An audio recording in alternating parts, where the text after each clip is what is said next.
কেনই বা গ্রামে যেতে চাইবো না তাই বলেন তো? মার হাতের রান্নার সেই স্বাদ আর ভালোবাসা কি ভোলার মতো?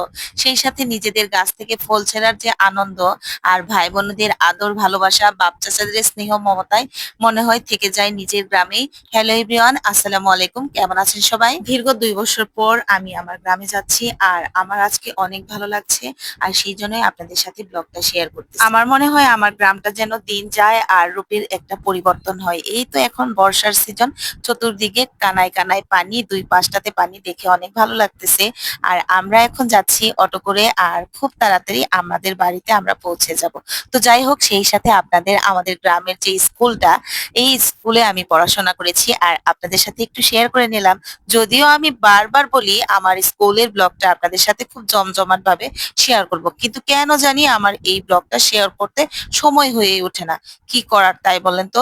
তো যাই হোক, তড়িঘড়ি করে নিজের বাড়িতে তো চলে আসলাম আর এসেই দেখি মা চুলার পাড়ে বসে আছে আর তাড়াতাড়ি রান্না করতেছে। মা খুব ভালো করেই জানে আমার বাসা থেকে বের হওয়ার পর যখন আমি নিজের বাড়িতে ঢুকি তখন আমার এই চিতই পিঠা দিয়ে মুরগির মাংসের ঝোল আমার খুব পছন্দ।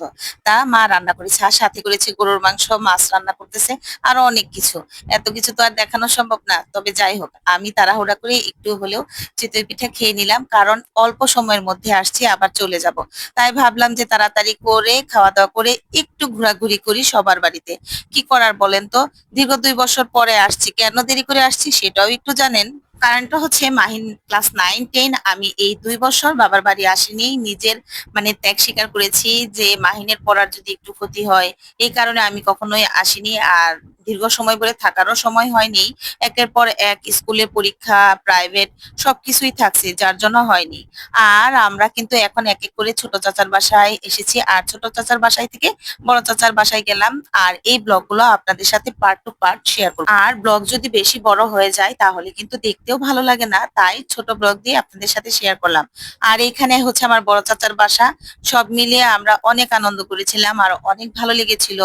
আর আমাদের বাড়ি তো আমরা তেমন ভাবে সুন্দর করিনি, কারণ এইখানে তো আমরা থাকি না, আমরা দুই বোন বিয়ে হয়ে গিয়েছে, যার যার মতো আলাদা থাকি, যার কারণে আমাদের বাড়িটা অত সুন্দর করে করা হয়নি। আর এই পাশে এসেছি আমার চাচাতো ভাইয়ের বাসায়। এটা হচ্ছে আমাদের পাশের বাড়ি। এখানেও আমাদের অনেক ভালো আমাদের লাগে। প্রতি মায়া আর ভালোবাসা আছে বলেই সব ভাই ভাবিরা আমাদের সাথে দেখা করতে আসে, সেজন্য অনেক ভালো লাগে। আর এখানে মাহিন দেখেন আমাদের এখানে গাছে গুলাতে আনারস ধরেছে, সেগুলো আমরা কাটছি। আর গাছ থেকে ফল সবকিছু কেটে আমরা গুছিয়ে নিচ্ছি, কারণ আমরা চলে আসব। সেই কারণে আমরা যদি গ্রামে যাই, সবার সাথে যদি দেখা না করি, যদি না জানাই যে আমরা গিয়েছিলাম, কিংবা ভাবিরাও যদি আমাদের সাথে দেখা না করতে পারে, ফোন করে বলে যে আমাদের সাথে না দেখা করে তোমরা কিভাবে গেছো, কারণ হচ্ছে আমাদের ভাই নাই, সেজন্য সবাই আমাদের একটু অন্যরকম ভালোবাসে। আর এইদিকে দেখেন ছোট কাকার গাছটা আমাদের দেখাচ্ছে, বলতেছে দেখো এই গাছটাতে কি পরিমাণ আম ধরছে, এই গাছটা নাকি 12 মাসে আম গাছ। আর বলতেছে এখান থেকে ছিঁড়া তুমি নিয়ে যাও যতগুলা লাগে।